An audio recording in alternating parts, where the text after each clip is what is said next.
Alright, so this is what the BMS looks like when it's balancing. I think it's pretty cool. It's kind of like a loop-de-loop.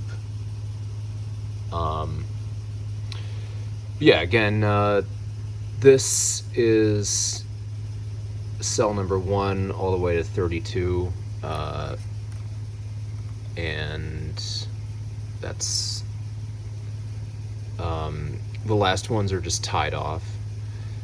These are the temperature probes here and there, and I've just been letting it balance for a little bit. I did loom the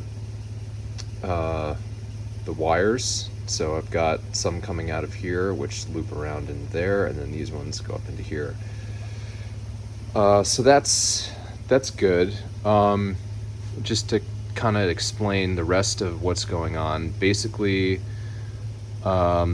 this is, like I said, the pack, the top of this pack. So total ground is down there, and you've got two things coming off the ground. You got it coming into the BMS on this wire, and then you also have this big fat black wire, which is going to be pack ground, which goes through the shutoff switch here. So I don't have the second part run, but the positive lead comes in and comes out of the contactor. So there's the contactor power. So the contactor is going to be in a box. Here's the box there. I got to wire up the control power and extend that up to the front, because I do want the contactor back here. But that's good. So the positive of the pack, it's hooked up now, but that's going to be shut off by the contactor, and then as a fail-safe, I can shut off the negative side there. And then, like I said, I've got the fuse that separates the pack in the middle. So because everything's in series, all the current is still going through that. So like I said, ground of the pack is in that bottom corner. This is the top of this pack, goes down and around into the fuse, and then back and around into the bottom of that pack, up through the bus bars, and then out the top. I've got two things coming out of the top. One is pack positive power, goes into A1, and A2 is the other side. I think it's pretty important to put the contactor in the right direction, because I think there's a pre-charge circuit in there. So I did pull up the service wiring diagram for that. A1 is the battery side, A2 is the load. Yeah, and then the charger is now in here. I think that's a reasonable spot for it.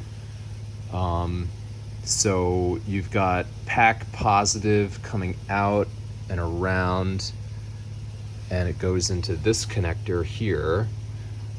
This wire is so rigid. I don't know why I used this, but it is what it is, and it's already crimped on that connector which connects to this. So pack positive goes in that. But the nice thing is that the negative of the charger goes through the BMS. So the BMS now can control overcurrent. Say the charger shorted, it would kick off this ground lead, and also because it's coming, like I said, the BMS breaks the ground connection,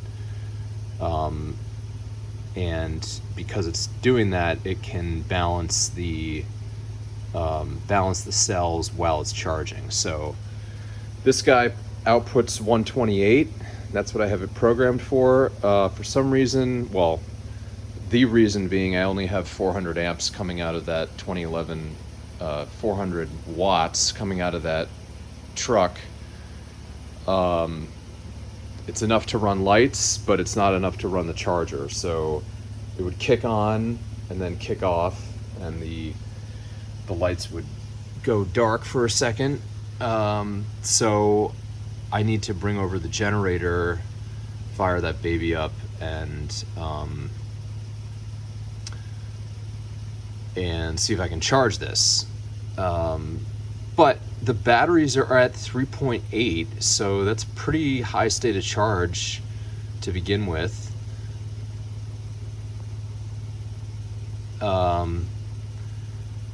So, you know, it's probably enough to run this thing around the parking lot a little bit. The nice thing now is I'm going to know exactly what's going on with every cell, and I can also program in the specs for the pack and the batteries. So like at, you know, 3.65, that is exactly 70%, and at 3.4 that's going to be 45%, or whatever the specs are. I can program them in. But yeah, I like the fact that the charger has no direct connection to the battery. It goes through that BMS on the ground side, and that will allow for the BMS to do its work and protect the battery pack. So that's pretty cool. And then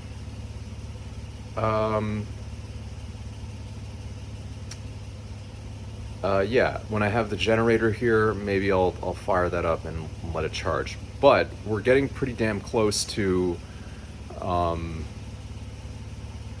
you know, movement. I think next weekend is going to be key on. Let me just kind of keep going through what we got. So yeah, like I said, the contactor's there. I kind of like the placement like this.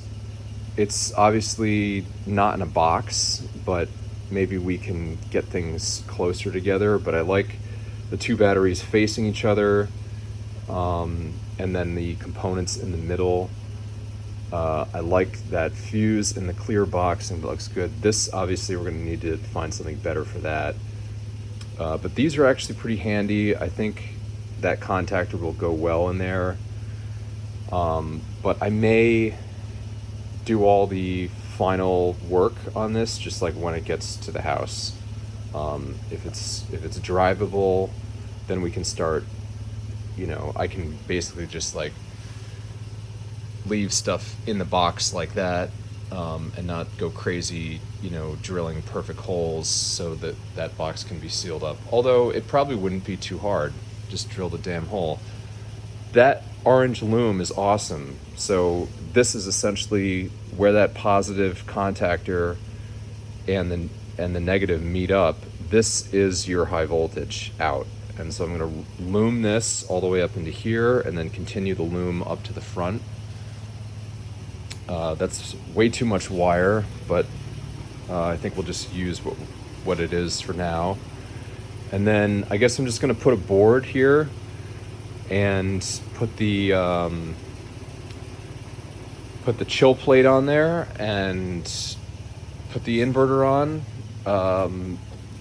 Quite a lot of wiring to deal with, just in terms of how it's hooked up. But as far as I remember, this being really the only important thing. This is a 200 volt relay, 12 volt controlled, but with high voltage going through it. So that's kind of your contactor.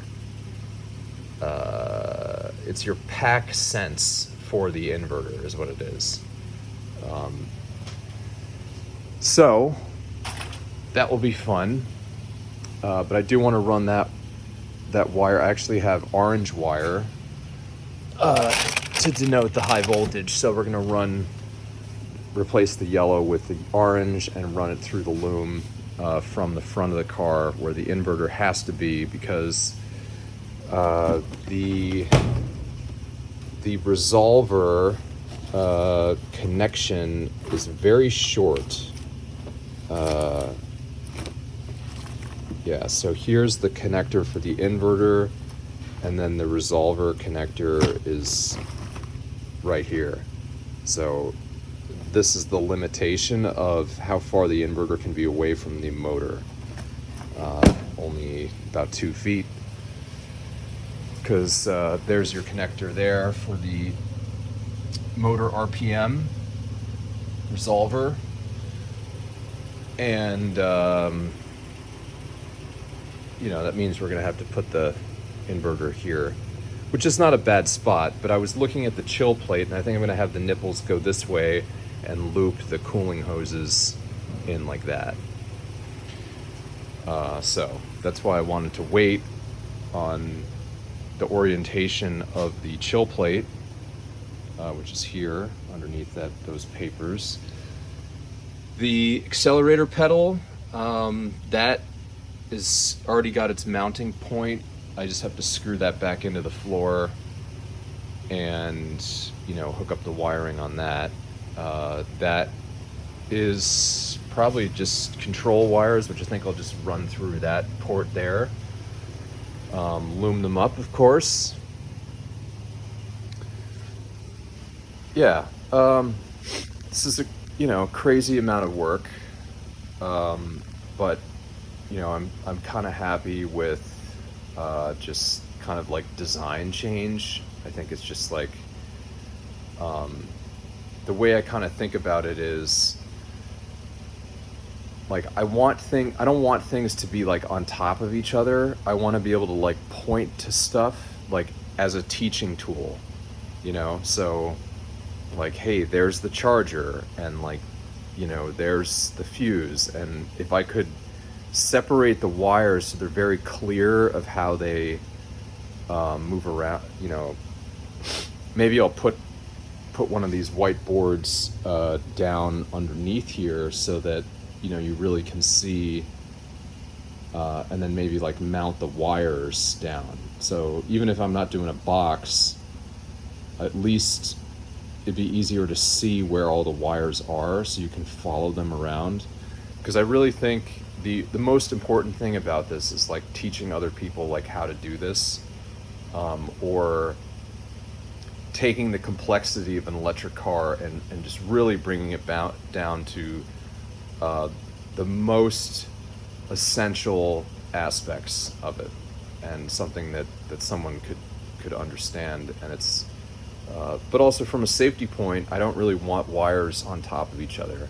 I want them separated. So I did kind of think about, you know, hey, I want to have main pack power coming down the middle, and you know, obviously this bus bar connection, you know, goes up and around this way over there, and then I've kind of got the BMS over here, but then pack power is coming through the center, and then charging up on top.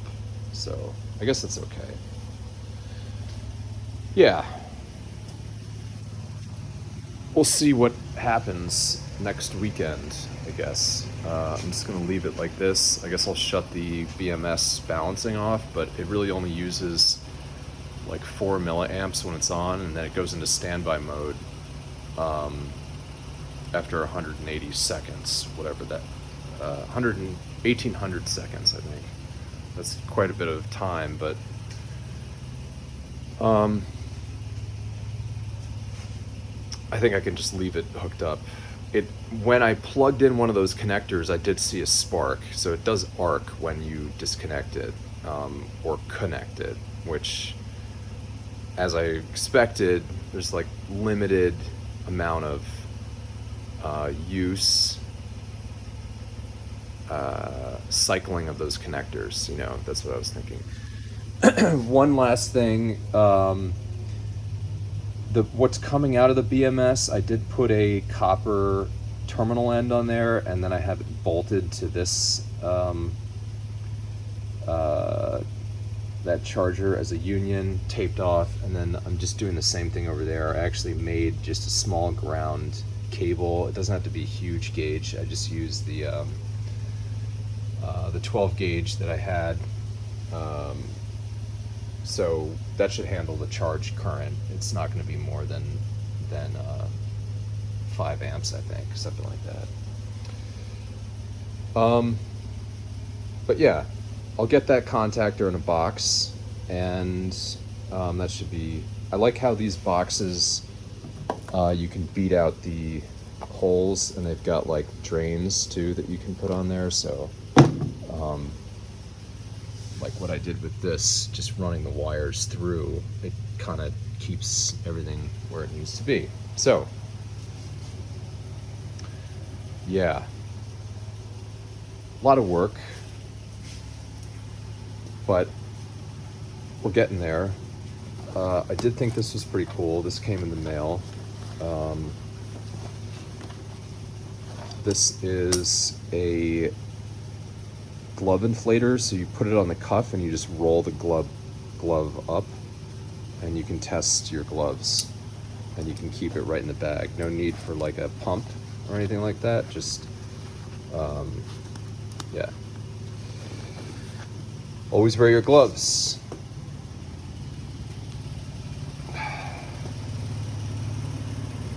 It's pretty cold today. It was warm yesterday, but anyway, we're getting through it. Thanks for watching. This is Gio Znecchia with Gio Rides and ConvertTheClassics.com. This is a 1975 Alfa Romeo Spider electric conversion. All the best. See you next time.